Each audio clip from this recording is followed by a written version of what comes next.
buenas a todos, ¿cómo estáis? Espero que estéis muy bien. En esta oportunidad os vengo a hablar un poco sobre un tema muy interesante, un tema que puede llegar incluso a ser un tema de decisión al momento de arrancar a decidirnos por la arquitectura de algún proyecto en específico. Pero bueno, más conciso vamos a estar hablando de bases de datos relacionales o SQL y bases de datos no SQL, no solamente SQL. Entonces, pues bueno, con esto esperamos dar un poco de luz en el tema, vamos a nombrar algunas cosas, sobre todo las principales ventajas de cada uno. Y bueno, nada, también haceros mención de que este tema es una unidad de una materia que estamos viendo ahorita en la carrera de Ingeniería de Sistemas de la Universidad de los Andes. Y nada, eso. Y bueno, vamos a empezar entonces tenemos ok, tenemos introducción al mundo de los datos. Para entrar, ¿verdad? Para empezar en esto, para ir para entender hacia dónde vamos, primero tenemos que entender de dónde venimos. Vamos a dar, por ende, un breve paseo, un rápido paseo por el mundo de los datos, por el mundo de las bases de datos. Entonces, primero, ¿para qué nos sirven las bases de datos? A modo de introducción al tema. En términos súper sencillos, una base de datos es el corazón y la memoria de una aplicación, de las que conocemos, de las que vemos a diario. Su trabajo es guardar, organizar y devolver información, esperando uno de manera rápida.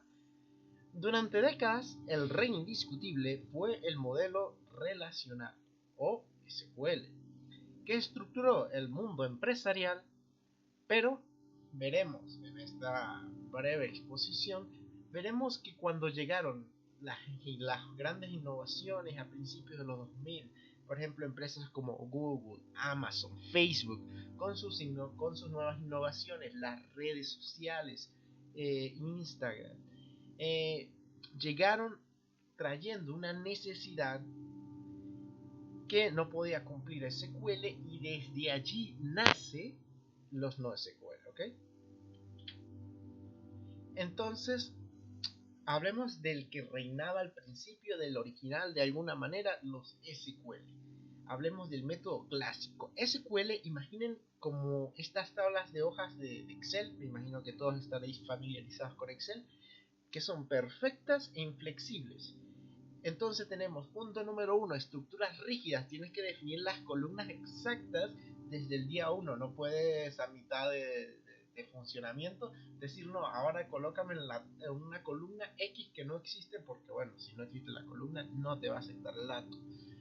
Número 2, punto muy importante a favor de los SQL, garantía total. Son perfectos para que no se pierda, por ejemplo, ni un centavo en tus cuentas bancarias, porque uno de sus principios es eso: la fiabilidad de los datos, la no redundancia, las tres formas normales de una base de datos estructurada, la atomicidad, y bueno, sin fin de cosas. Y como tercer punto, que bueno, hablamos de que si la garantía de los datos es un punto bueno, tenemos la escalabilidad vertical, que pudiera verse como un punto negativo. Si la base de datos se satura, la solución tradicional es que traigamos un servidor con más hierro, un servidor más grande, por ende más caro, con más RAM, más CPU, etcétera, etcétera. Claro, existen métodos como para intentar solventar esto, como hacer clúster de bases de datos, pero bueno, en principio tendrías que traer una computadora más grande, un servidor.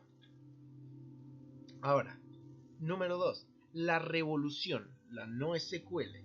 Y entonces, digámoslo, llega este problema, las cosas explotan, llegan las redes sociales, los teléfonos, el Big Data, y el modelo clásico, el modelo SQL no daba para tanto ahora. Pero ¿cuál es el problema, Daniel? ¿Cuál es el problema que introdujo en los años 2000? Bueno, la velocidad.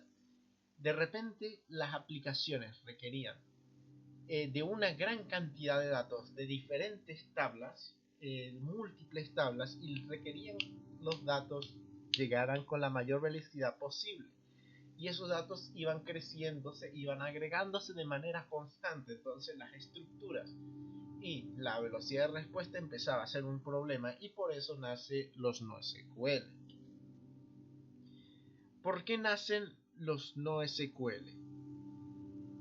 Las bases de datos relacionales empezaron a asfixiarse, primero por la cantidad gigantesca de datos que generamos hoy en día, segundo por los famosos cuellos de botella. Cruzar información de muchas tablas distintas consumía demasiado tiempo y el sistema se ponía lentísimo, y además acordémonos que no es un solo usuario, son múltiples usuarios, miles de usuarios. Entonces NoSQL nació para darnos la libertad de guardar datos sin reglas estrictas, y lo más importante, permitimos el escalamiento horizontal.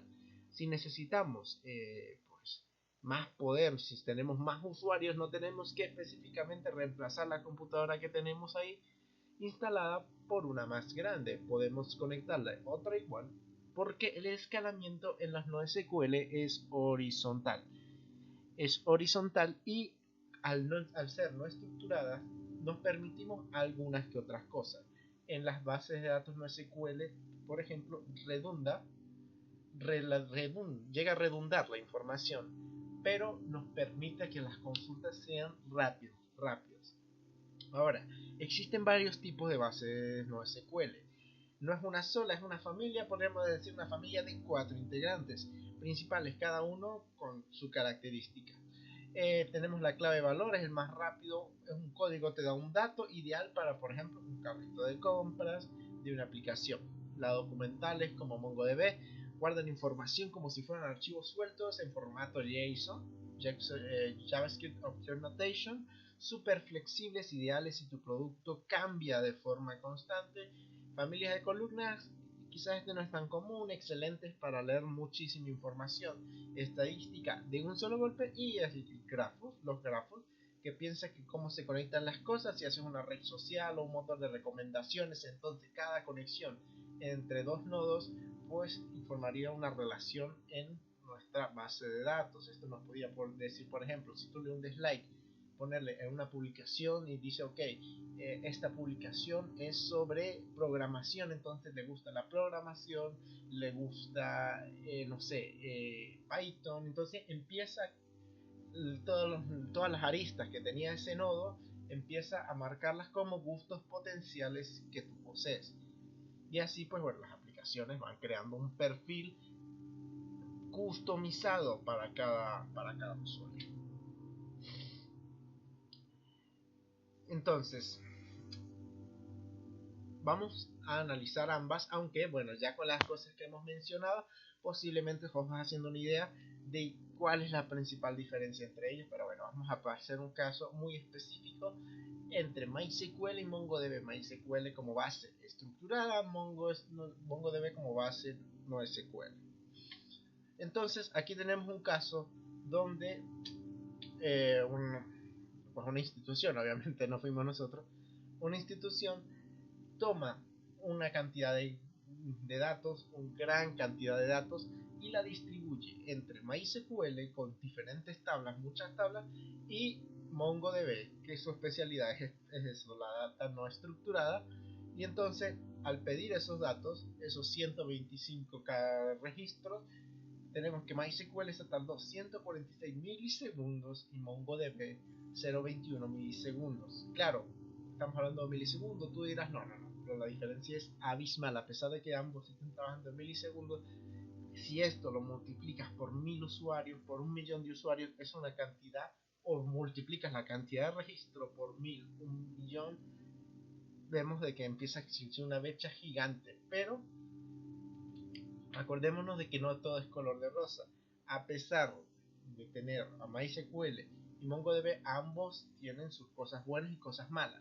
Y al final del día depende del proyecto, la usabilidad depende del proyecto que vaya a escoger. Incluso pudieras necesitar una mezcla de ambos, por ejemplo, para sistemas bancarios, sistemas de contabilidad, donde tú quieres consistencia de los datos, eh, pues tú escoges una base de datos SQL, sacrificando posiblemente el rendimiento. Y que bueno, tienes que adaptarte los datos que vayas a ingresar siempre a la estructura previamente diseñada. O si tienes algo donde necesitas velocidad, no puedes permitir que haya tiempos de espera para el cliente, pudieras escoger una base de datos no SQL, la cual te da un formato más flexible porque te permite insertar a lo mejor campos que al principio no tenías pensado de que los ibas a necesitar y tal. Imagínate una red social, imagínate Instagram, el feed que tienes, la cantidad enorme de datos que están mostrándose a cada momento y cambiando activamente. Necesitas una base de datos no SQL, donde sacrificas a lo mejor la redundancia, porque aquí en las bases no SQL hay redundancia, el mismo dato aparece en varios lados, pero tenemos eso, mayor rapidez y bueno, en la escalabilidad, que una es vertical y otra es horizontal. Y bueno, eso sería todo por ahora.